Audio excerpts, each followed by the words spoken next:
UK Sport have decided to completely cut the funding for British basketball.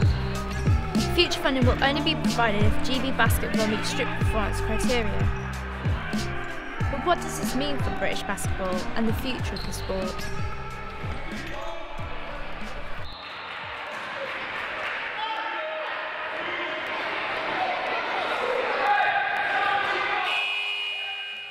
The fact they've given it for a year and they've said, you know, like, prove us your worth, like show it to us, means that everything that British basketball is going to do over the next year is going to be under the microscope, and I think that's almost a better thing because it forces them to be accountable. It would effectively mean that there'll be no Great Britain senior team, and that hurts the youth.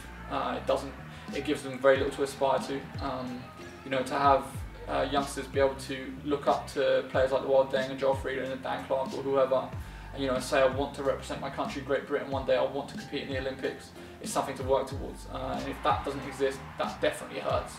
And on the same basis, I think anytime you take away an organisation like that that's representing the country, it's going to hurt everyone. Yeah, it would be an extremely negative thing if it was to become.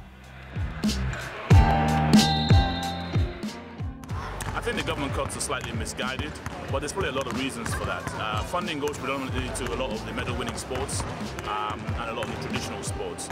Because basketball really delivers at the grassroots, we haven't got the strongest professional league as we'd like, but doing what we've done at the elite level is really like a football club going from conference to the Premier League in less than 4 years. So we feel that we punch way above our weight at the top level, and I think that with the funding that we have got to continue at the moment, we can continue to show that actually we deserve to be at that top spot. No, the government doesn't recognise how popular the sport is in the UK. I think the government needs to come out of their White Houses and come down into the communities and see what people do, whether it's teaching young kids to stay off the street, whether it's teaching young kids to develop skills that will help them on the floor, or teaching young kids life skills that will help them in the future. The funding element, hopefully at the grassroots they continue to fund what we do in the community, and at the top end, I'm sure, with the output that we had at the Olympics, and the fact that people were really proud to support the GB basketball team, I'm sure that will continue.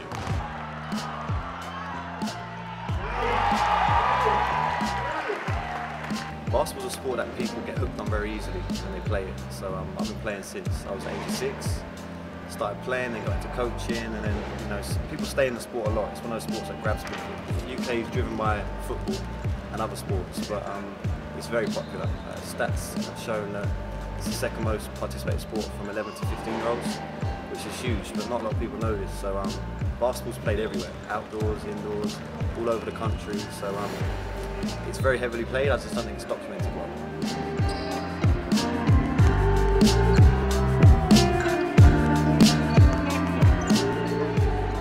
If they're going to cut any teams, they go straight to the under-20s and the futures teams, which is a big shame, you know, if that's what happens.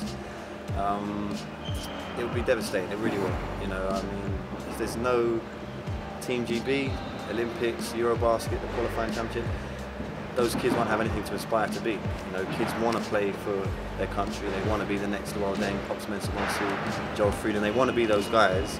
And if there's no platform for them to do it, it's going to, you know, stop people playing basketball, to be honest. It's going to stop people having those dreams.